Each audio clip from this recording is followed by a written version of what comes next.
O alcalde de Ourense fixo pública esta fin de semana, a través das súas redes sociais, unha nota de prensa oficial do Concello. Unha nota de prensa moi especial, porque ademais de que contiña dúas emoticonas, un simpático robot e estaba chea de erratas, erros de concordancia gramatical e proezas estilísticas. Na nota dase conta de que o Concello fará unha segunda convocatoria para cubrir 19 dos 20 postos vacantes no flamante Centro de Intelixencia Artificial de Ourense, xa que nas probas de selección celebradas recentemente tan só aprobou unha das 37 persoas presentadas. Todo isto debeuse aos erros cometidos polas persoas responsables da elaboración dos exames, uns indocumentados profesores universitarios. Os erros, esta vez as aspas son nosas, foron 3. A proba era primordialmente teórica, inusual cando se busca talento.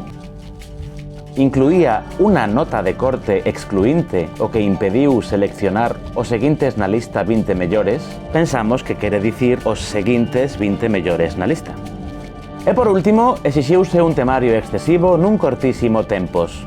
120 temas específicos con só 3 meses de antelación. Por suposto, o alcalde faise responsable dos erros cometidos.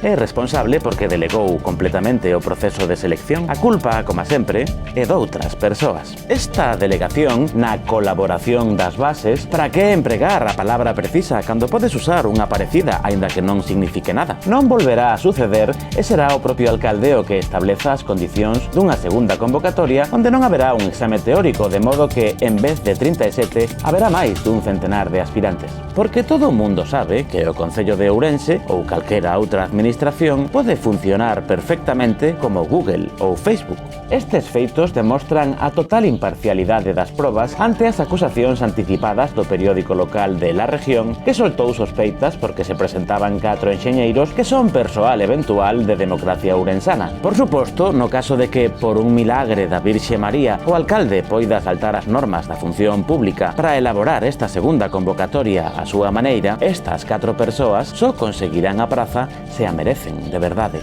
Ou se soñan moi forte para conseguilo.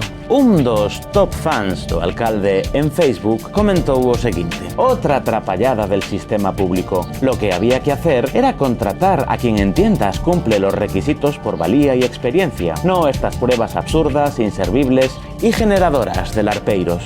Porque, como todo o mundo sabe, acceder á función pública a dedo fai que un empregado público sexa moitísimo máis traballador. Foi todo pola nosa banda. Seguiremos informando.